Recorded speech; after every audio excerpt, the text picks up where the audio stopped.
Now today, we are taking a trip back in time, if you will, and taking a look at a very classic suit design for a very iconic character, and that's of course the 2012 Avengers 1 costume for Captain America. We have the box art. Now right up here on the front, of course, we've got a massive image of Cap.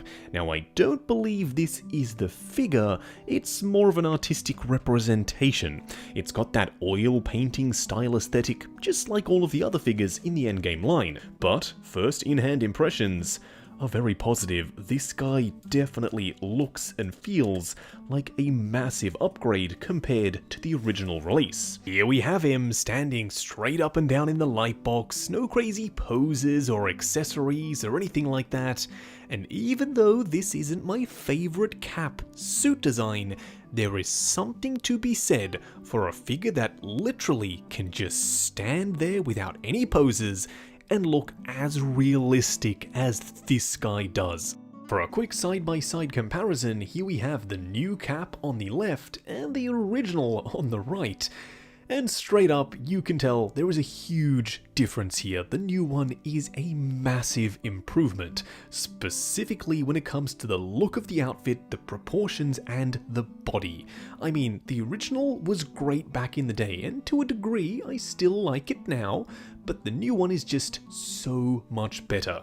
So for those of you currently sitting on the fence thinking, do I need to replace my original with the new one? Yes, you do. It is that much better. Trust me. Now for a much closer up comparison, here we have the two Caps side by side. And honestly, I did not know how outdated this one was going to feel alongside the new one. There is just so much more to love with the new version. First of all, the head sculpt. It's a massive upgrade. I do prefer the way the new one looks. I think the likeness is better. I also love that the neck is slightly longer. So, you know, he actually has one, whereas this kinda looks a little bit weird and stumpy.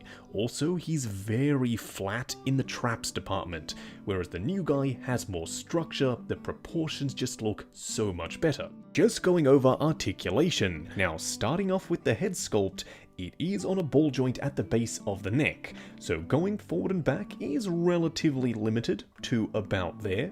You do, however, have swivel and pivot side to side. The arms will go up to about there. There is a little bit of padding at the shoulder, which restricts it ever so slightly.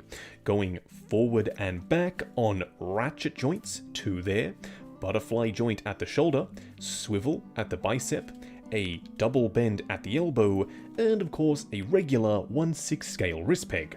The torso will crunch forward and back, swivel and pivot side to side, although there is a little bit of padding there, so it is rather restricted.